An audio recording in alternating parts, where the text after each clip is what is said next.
Today we're at Codestock, and I'm talking with Ed Charbeneau. How you doing, Ed? Good. How you doing? I'm doing great. What do you do? I am a developer advocate for Telerik. Huh? It's a good company. Yeah, excellent.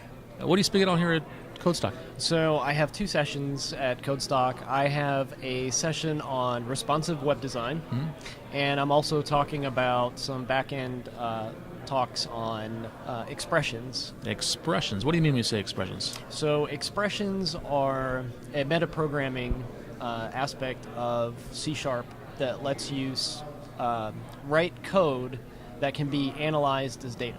Okay, you threw out a word there that I want you to define it. Metaprogramming. What does that mean?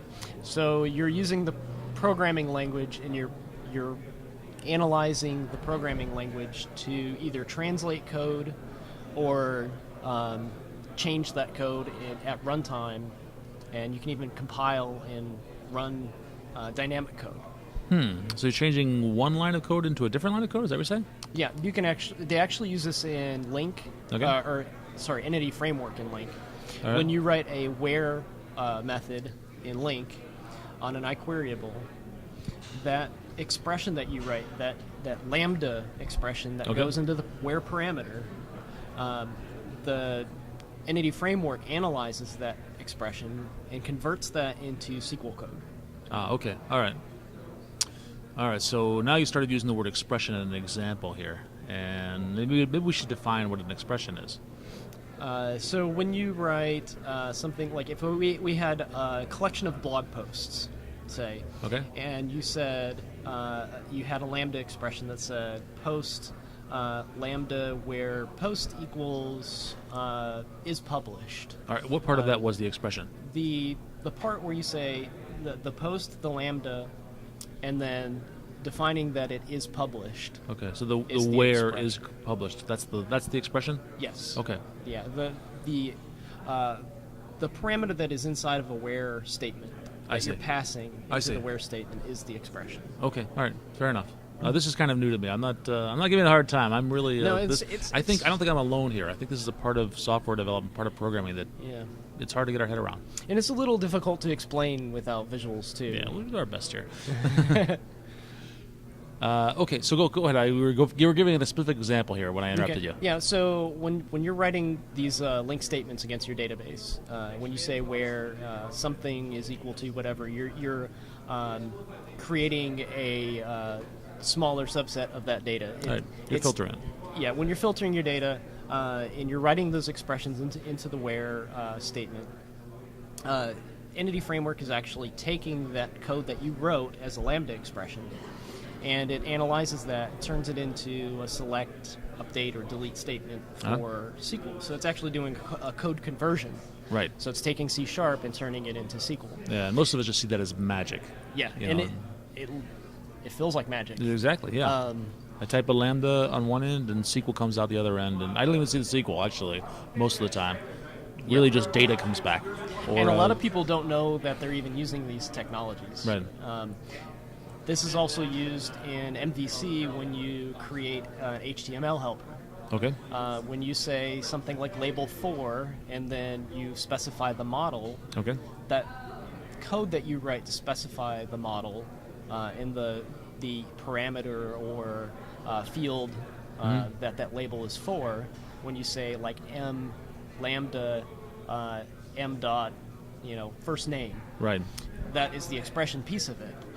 Behind the scenes, there's actually something called an expression visitor. So the expression visitor will take the lambda expression and it'll break it down into things you can write code against.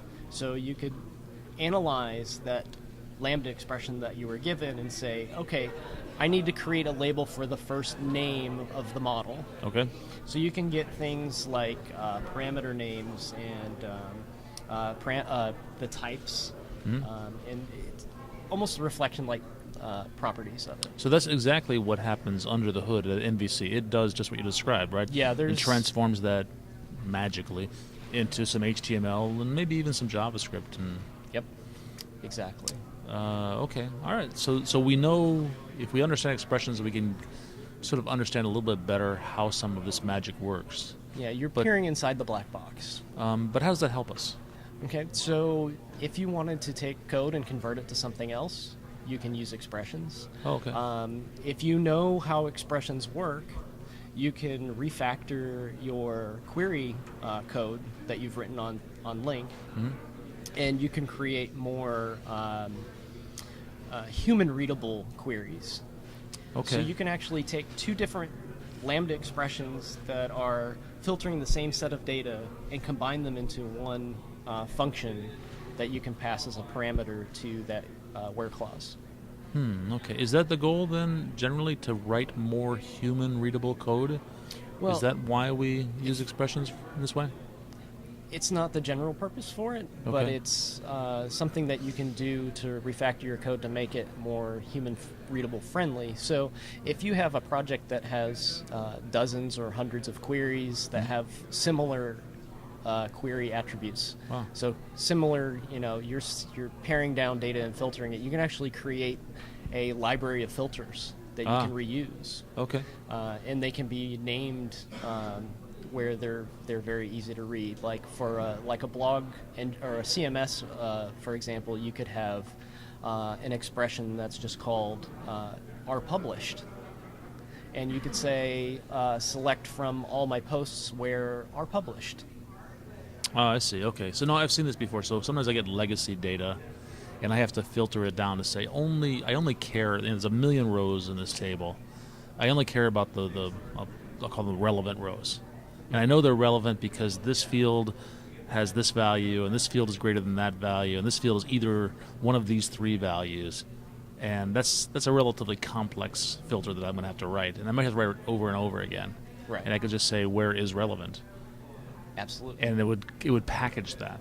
You can abstract your right. filters into reusable pieces. All right, because that justifies you're adding complexity by doing this this meta program you described, right? Why not just write the code your destination code? Another reason would be have you ever tried to write a dynamic link query, that can be generated at runtime? Let's assume that I haven't. Okay, it's not an easy thing to do, but with expressions, since you can build an expression at runtime, and expressions are used to create link or SQL queries from LINQ. I see. Okay. You can actually give somebody an interface that could build these expressions. You can say, for example, let's use a blog post again as an example. Yep. So I have, my name's Ed, so Ed is the featured author of the month. I see. Okay, so we might say select where featured author equals my name, or author equals my name, sorry. What if our boss says, okay, we're going to feature multiple authors each month?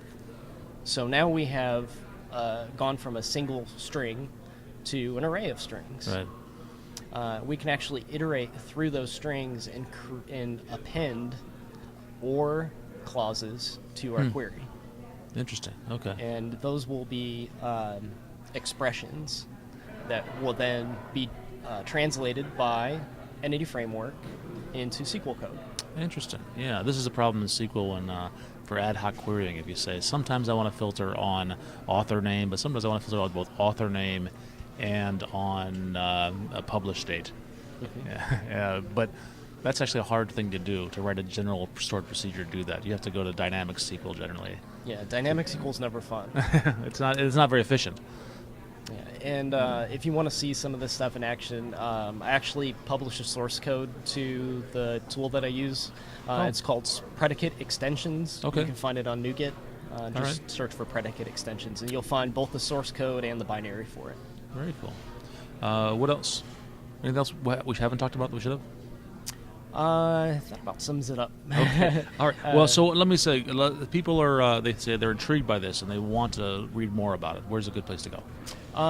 If you look for me on Twitter at Ed Charbeneau, EdCharbeneau. Okay. You can find my About page, and I have links to several articles that I've written. Some of those are up on Simple Talk, and I'll have slides from Code Stock available as well. Ed, thanks a lot. Thank you very much.